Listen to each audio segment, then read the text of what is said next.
Videos देखने के लिए सब्सक्राइब करें जनसत्ता.com, बेल आइकन दबाकर पाएं लेटेस्ट नोटिफिकेशन। नमस्कार, जनसत्ता में आपका स्वागत है।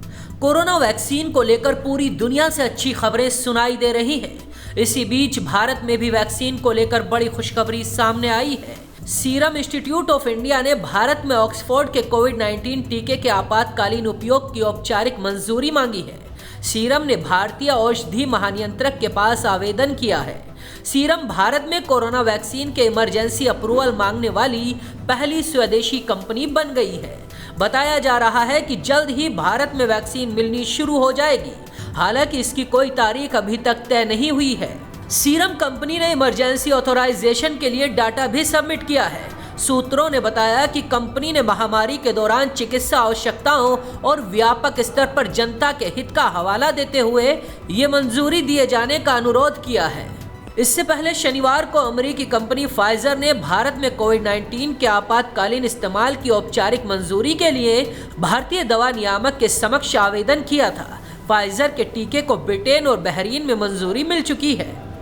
ऑक्सफोर्ड यूनिवर्सिटी और एस्ट्राजेनेका सीरम के साथ मिलकर भारत में कोविशील्ड वैक्सीन तैयार कर रहे हैं। कोविशील्ड का तीसरे फेज का ट्रायल भी शनिवार को पूरा हो चुका है। हाल ही में सीरम के सीईओ आदार पूनावाला ने कहा था, कोरोना वैक्सीन कोविशील्ड परीक्षण में 90% तक असरदार साबित हुई है।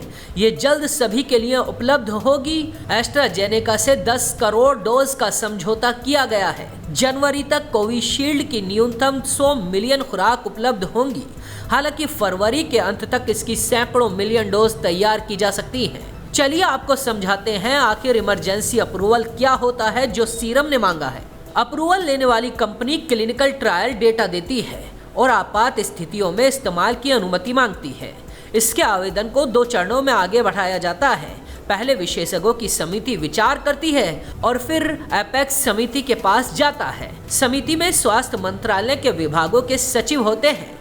आमतौर पर वैक्सीन के इस्तेमाल की मंजूरी परीक्षणों के बाद दी जाती है, जिसमें कई साल लग जाते हैं, लेकिन महामारी की स्थिति में आपात मंजूरी दे दी जाती है।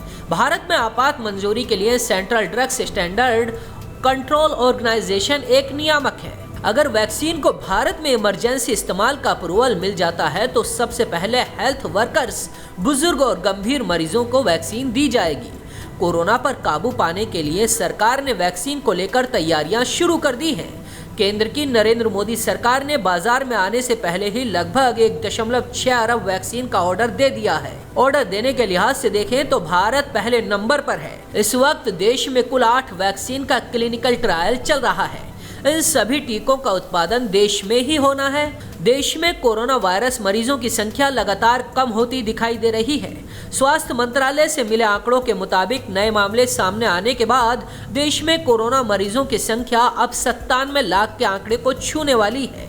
पिछले 24 घंटे में कोविड-19 के 32,981 नए मामले सामने आए हैं, जबकि 391 लोगों की मौत हुई है। नए केस सामने आने के बाद देश में अब तक कोरोना संक्रमित मरीजों की संख्या 96,77,203 हो गई है।